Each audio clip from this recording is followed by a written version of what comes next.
আসসালামু আলাইকুম। আমি দেশের মানুষের জন্য, দেশের জন্য, দেশের সরকারকে প্রশ্ন করতেছি। আর যারা জ্ঞানীমান বুদ্ধিজীবী, আসসালামু আলাইকুম। আমি দেশের মানুষের জন্য, দেশের জন্য, দেশের সরকারকে প্রশ্ন করতেছি। আর যারা জ্ঞানীমান বুদ্ধিজীবী বিশেষজ্ঞ আছেন তাদের প্রশ্ন করতেছি।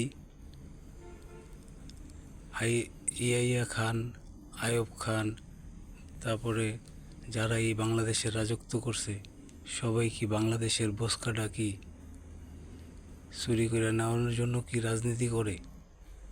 তারা কি দেশের জন্য, দেশের জনগণের জন্য, সাধারণ মানুষের জন্য, আমাদের জন্য কি ভাবে না? তারা চেয়ারে বসতে পারলেই দেশে লুটপাট, টাকা পয়সা নিয়ে অন্য দেশে চলে যায়। আমাদের দেশের সরকার কি সব এমনই ছিল?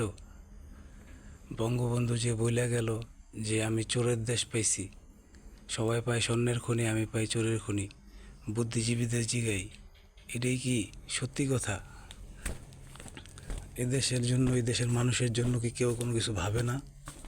ভাবে না কেন? তারা কি জন্য চেয়ারে বসে? তারা কি জন্য রাজা হয়? যদি দেশের রাজাই তো সব, দেশের রাজার তো এই যে যে দেশের রাজা হয় তারই তো সব। তারা বড় কি জন্য টাকা পয়সা, ব্যাংক ব্যালেন্স এত কিছু লাগে তাদের? তারা টাকা পয়সা নিয়ে অন্য দেশে চলে যায় কেন?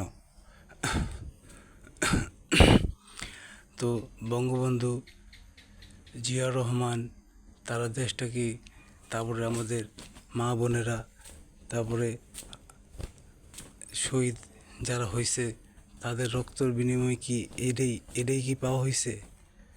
আমরা কি এটাই পাইলাম যে আমাদের বসকা নিয়ে অন্য অন্য দেশে চলে যাবে? এদেশের সরকার কি সব এমনই হয়? কেউ কি ভাবে না একটু গরিবের জন্য? কেউ কি একটু ভাবে না দেশের জন্য? আমি কিছু বুঝি না। যারা এই দেশের এমপি, মন্ত্রী, তারপরে প্রধানমন্ত্রী যারাই হয়, তারা এই বসকাটা ভরার জন্য এমন অস্থির হয়ে যায় কেন? তারা দেশের জনগণের জন্য ভাবে না কেন? আমি কিছু বুঝলাম না। আমার মনে দুঃখই একটাই, আমার দেশের সরকার, আমার দেশের মন্ত্রী মিনিস্টার এলা যারাই আসুক, সবাই কি এমন লুটপাট করে দেশের সম্পদ নিয়ে কি অন্য দেশে যেয়ে পলায় থাকে? আবার সময় হয়, আবার তারা